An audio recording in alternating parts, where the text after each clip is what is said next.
seni. Seni korudum, seni sevdim, kul gibi sararıp soldum, redetine bırakma beni.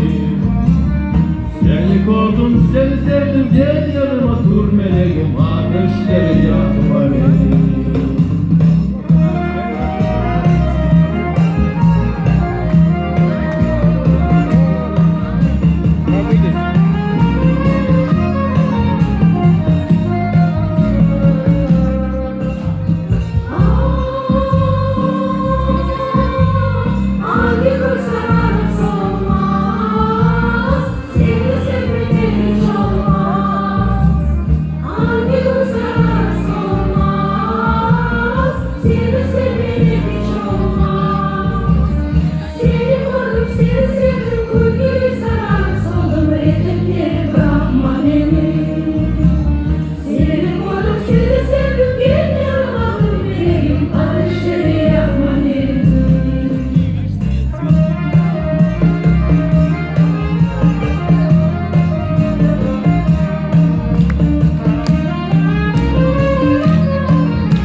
Gel buradan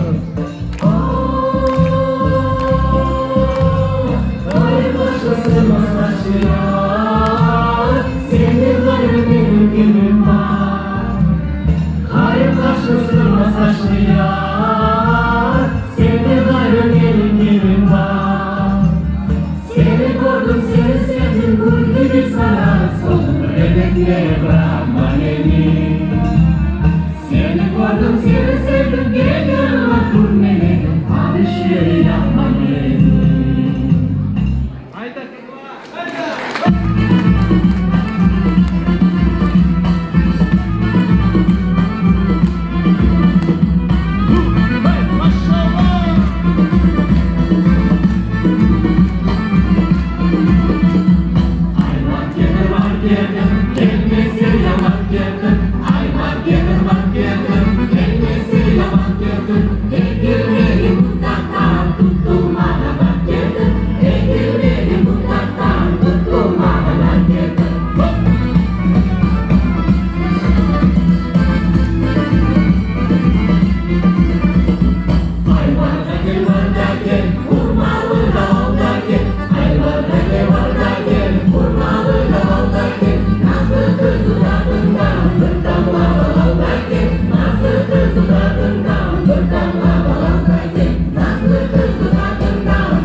Sağ olun.